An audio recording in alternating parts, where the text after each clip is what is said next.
Welcome, Dr. James Beckett, Sports Card Insights, final part of my very long conversation with Rob Veras. We're longtime friends. Thanks sponsors, Topps Panini, Upper Deck, Heritage Auctions, Huggins Scott Auctions, Mike Stadium Sports Cards, Burbank Sports Cards, the Burbank Sports Cards, ComC.com, and Beckett Media, Beckett Grading, Beckett Authentication. So thanks, Rob. And sorry you couldn't make the dinner, but we got some one-on-one time here, and that's sometimes better. So here it is. 10 years ago, did you think you'd have PSA with a kiosk in your store?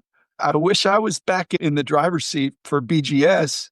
That would have been great. But the time was not ripe years ago when I was there, and PSA has just done terrific. I hope that's a great deal for you. It is. They point a lot of business straight to us. It's a huge competitive advantage. Will they have other stores? Yeah, more than likely they will. But it's a huge feather in the cap to be first. We'd like to be first on as many things as possible. But our customers, it's just so convenient for them just to walk up. A lot of them have never submitted with them before. And that's a huge boon for PSA as well, is all this traffic of people that have never been in the hobby before or are traveling from great distance to come here. Their first interaction with PSA is through us. That's huge because once they grade once with PSA, they know how to submit. Then it becomes very easy for them. They don't want to put it in the mail. They don't want that extra chain of custody with a GameStop or whatever it happens to be. They feel good when it's handed to an actual employee, and they actually get in the system quicker here than it would be through other channels. I really underestimated that back in the day when we were starting BGS. Being a collector, I loved cards and all that, but this inability to put a good card in the Postal Service or FedEx or whatever, and sending it off to get graded and worrying about whether it's going to be getting back to you. I really underestimated that emotional connection that people had with their cards, that to drive up to Burbank and they drive up to the Beckett headquarters. They want to put it in the hand of somebody they trust. We look at the way things were done back then, and they were done back then because that was the way they were done, but they seem so antiquated. Mail order, you think about back then, and putting a list into the mail to somebody, and it's like a 3-week process to go back and forth to get a deal done, but that was the way deals got done. And you look back at it, and you can't fault anything from back then because there was rarely no other better way. If you were to put a Beckett place in Burbank 20 years ago, it wouldn't have paid for itself 20 years ago. You never invited me to put a Beckett place in Burbank. I invited Burbank to bring Dallas. But yeah, let's change subject just a little bit. Yeah. If you can disclose, how are you using AI? Are there any applications there that have a broader appeal that would not subtract from your competitive advantage? We hired my daughter's fiance, super sharp kid. He's working data analytics, and him and Ryan are looking at different ways to implement AI in what we do to streamline and figure out the market better than the market figures out itself. Ryan's incredibly smart, different kind of smart. And along with Carson working on that, we're working with a company called Haystack, which speeds up our processes in ways, takes some of the institutional knowledge that we needed to have somebody to have to list a lot of types of cards, and made it where it democratizes things where we can have many people in the store get cards through a Colt McCoy auto number to 125 and actually be able to figure out what that card is on their own through Haystack, get the nomenclature, get the image, and allow us to push. We push lower end stuff to Beckett, where Beckett used to get a lot of our better cards. They don't anymore. They go through our actual BurbankCards.com systems now. But their AI has been the most successful that we've seen. A lot of people will tell you we're 94%, but we're not seeing it. They're 94% because they're running the same cards through over and over again, which skews the numbers. Haystack's been where more of the long tail seems to work with their software than others. Using them has been big. But yeah, we know how many people are coming in. We know a lot more about what they're buying. We know what our average sale is. We're getting about 1,200 people a day on Saturdays coming through the door. And we're able to utilize that to have staffing on the floor, knowing with certainty how busy we are at certain times on certain days. But there really hasn't been that one big smoking gun yet where AI is definitively given this huge competitive advantage. Someone's going to figure out something with AI that we don't know about right now, but in 3 years, we're going to look back on this Just like with having you in my store and go, how didn't we see this? And it's exciting to try to figure out what that's going to be. From what I've seen and heard about different kind of AI initiatives, it's not like your job is in jeopardy to lose your job because of AI, but you're in jeopardy to lose your job if you don't understand AI or know what its capabilities are. You need to be able to figure out for yourself, how can you use the tool? And when you have Yeah. employees that do that, they're going to be surfacing ideas. We always try to have a percolating kind of ideation company where we were throwing things out there and seeing what would work. And as you're aware, we had a strong technology team, again, back in the day, that could make it happen. We just want to make every person as efficient as possible. When you bring in somebody, I need people I can trust and people that want to work hard. And if the right tools go into the right hands, that grows the business. In certain businesses, yeah, AI is actually going to take customer support people away. They're going to eliminate jobs in a lot of categories. I think that right now it can only grow our businesses because we become more efficient. We get more cards online. We need more people to pull cards. We need more people to buy cards and process cards. And those efficiencies grow a business. And I think we're still scratching the surface. I still don't think exactly that there's been that big of an idea out there that changes everything. I think in the next 2-3 years, we'll see that. But again, we want to be at the front of that wave as well. And I think we will be. Another thing I wanted to ask you about your business, because you have some familiarity, obviously, with our business, my business, especially back in the day. I think our business evolved somewhat as we had additional layers of management. And so are you fighting that in your growth? Have you had additional layers of management where you've got to delegate to somebody who delegates to somebody who delegates? I didn't like that, but at some point it's necessary. How are you handling that? Because you're getting bigger. Yeah, you want to have your hands on everything. My biggest problem is I don't understand all the technology. And I also realize our business has become too big. So yeah, me and Ryan basically run the show, but we have lieutenants underneath us that handle a lot of the day-to-day. I've got general manager up front responsible for the showroom floor and making everything run efficiently. There's about 3 layers in here right now. I'm removed from a lot of the day-to-day things. I have a marketing director and my daughter, Samantha, runs social media, the whole e-commerce situation in the back. I've got people that handle that. Yeah, there are layers here. I love to be as involved as possible, but it's gotten too big. And there's technology being implemented here that I frankly don't understand and don't have the brain space to bring it into my brain. I just want to make sure I have the right people doing it. So You haven't even have time to go to other card shops around the country. You did that a ton back in the 70s and 80s and 90s when I was super active. But you've got the preeminent card store. Are there other top card shops out there where you can learn from or say, we're not doing that's interesting? Or are you just so busy with your own stuff that they're copying you? they're always copying me. Upper Deck's doing their conference in January, and I brought it up to Jason that I'd love to have everybody. The conference is 15, 20 minutes away. I'm like, I'd love to do an event the night before the conference and have people come in here. And dealers just flat out always have told me, Rob, we cop this, we cop that. And I'm like, if it makes your store better and it grows the category, that's wonderful. But yeah, I haven't been able to go to stores. Monday used to be my day off. And what would I do? From Palmdale to Carlsbad, I'd go to other shops.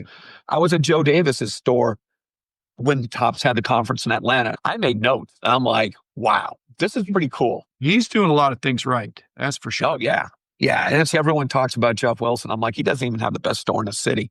What Joe does from a creativity standpoint, marketing, branding, efficiency standpoint, some of the things I saw there, we've implemented in this store. And I told him flat out. And there's other stores as well. The COVID stores, not so much. I look around there and it's lowest common denominator types of things, very limited selection, very little organization. Fancy, they look great, but there's nothing I could take from those stores. I'd love to get to stores. I'm working 6 solid days and sometimes a 7th. With social media, things that people are doing out there where you don't need to physically be there in a lot of cases. But I don't think a lot of shops out there really show off their stores enough. Some of these bigger brands out there, I'd love to watch video of exactly what they're doing in their stores or their displays or how they're managing things. Because I don't have all the answers and I've got really smart people here, but there's plenty of things that we haven't thought of. But again, the ideation is wonderful, but the execution is what's really critical. It's great to have an idea, but if you can't execute it, and you've proven you've been able to execute it. For example, Card Vault by Tom Brady. I don't think that's intimidating you in any way. I actually would love to have it out here. I know, but that's a different concept. Now, you may be able to bring in some of those concepts, but I don't think that's an everyman kind of a card shop. I don't think it's in every collector kind of card shop, which I think is even more important. I'd love to have one of those at Crypto or Staples, whatever you call it, because it brings attention to the hobby. And once they enter the hobby, they're going to realize that my store is a much better experience than their store, but they have a bigger billboard being where they actually put these locations. And I'm impressed that they're still opening them, because I thought by now they would have realized that this is going to be a pretty horrible idea at some point, just because the expenses involved in those stores and the prices they need to get for cards in those stores. And I think they're the types of things that people do once, but I don't think people go back to the stadium wanting to shop there again. And I think that's going to be problematic for them. It's like the Sphere. It struggles because people go there once, they really like the experience, but it's the same things over and over again. It's the same showing. They get a lot of people once, but I'm not sure they repeat as much as they would repeat in a store like mine or Joe's. Bragged about your location. Your location works for what you're trying to do, but you couldn't put your footprint in the Staples Center, because that wouldn't make sense. It's a different kind of investor in that concept, and it becomes a destination in a different way. And I don't know if it's flippers versus collectors. It's curiosity seekers or high rollers, or when you're already paying a few $100 to go to a game, what's dropping a few $100 on a card that you could take with you? You have the memory and you have the item. I understand that to a degree, but you're not bringing your Zion case to the game. You're not bringing your cards to sell to the game. You're not spending an hour in that store because you're limited time-wise when you go to a game. So I think that there's definitely some trade-offs there. The criticism I will accept is that it's a difficult business for them, but you want them to be as successful as they can be, because it's a huge boon to your business, especially if they have stuff in the LA area, in the arenas or the ballparks. But I think it's a tough business. Really tough. Really applaud you, and you're probably going to give credit to Ryan, but to be able to do the long tail really well and the high end really well, every card shop ought to do that. And I think they gravitate toward strictly unopened and strictly high end, and they just shove off the stuff that's less than $100 or less than $50 or whatever their threshold is, and they don't give much attention to it. That's not good. I used the word obituary actually this morning. I was referencing that when we forget about the collector, when we forget about the price points, when we only make it a casino, and that's going to be tough. But yeah, I look at everything that we do in this place. We're building 4 more vertical showcases today, which will be the final ones. That makes 44 of them, 88 sided. But when I look at 250 different names at a buck a card, and I look at all the vintage that's in number order at fixed price, and I look at collector's court, and I look at the walls full of product, and I look at the exterior and the murals, and I look at the footage, and I look at the buying department, the kiosk where you can shop cards in real time and have them pulled while you shop, and I look at the 30 seats with the 6 giant tables and the PSA store. I'm like, I don't think anybody does any of those things better than we do. And that's a lot of effort, because like your business, you weren't quarter to quarter, year to year. You were thinking decade to decade. And the biggest competitive advantage I have, Jim, is that I have 2 children that are locked and loaded and want to run this. And so we think decade to decade here. We went into this building because we want this to be a forever home. It may not be. We might need something bigger in 5 to 10 years. I can see that, because Ryan will only be 35, 40 years old. He's pretty much the de facto boss. I'm the face, I'm the brand, but he's more the mighty Oz. Like you, behind the curtain, he's an introvert, I'm an extrovert. He's passionate too, but you express the passion. That's who you are. I think other shops actually appreciate that we're here as well. Just like I would love to have Tom Brady 25 minutes away from me.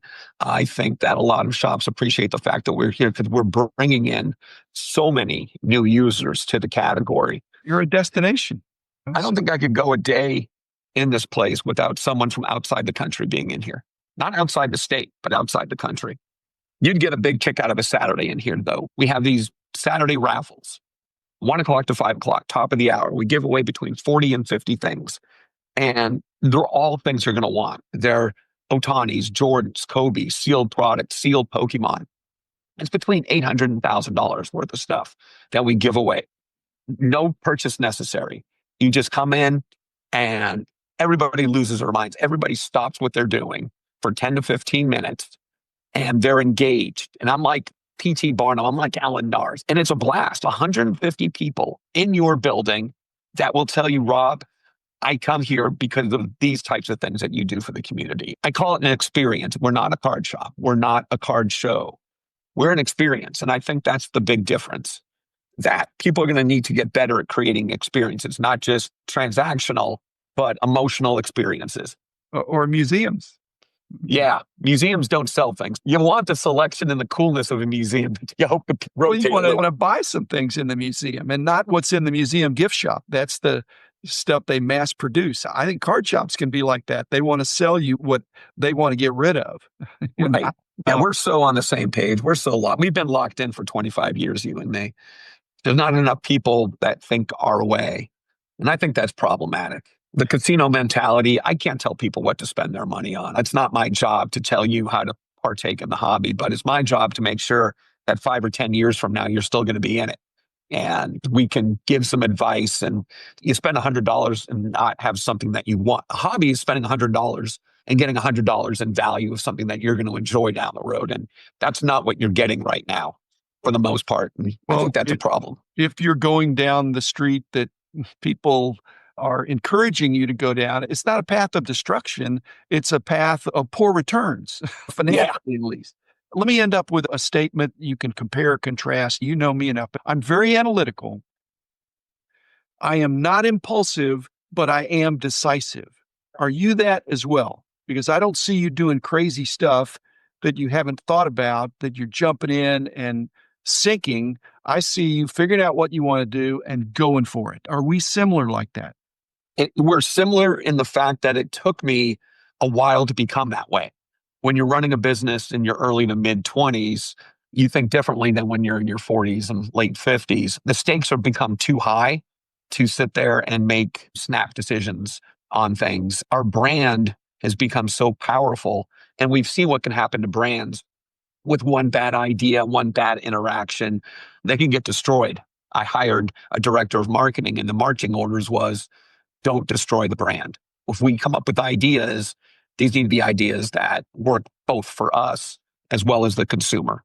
And I think a lot of people don't care about their brand as much. And I think that is problematic. We have to be really thoughtful in the way that we do things. When I come up with an idea, it's not implemented that minute. It's implemented over the course of the next week or two, where I can really be Mr. Wonderful and Shark Tank and just try to put bullet holes into that idea.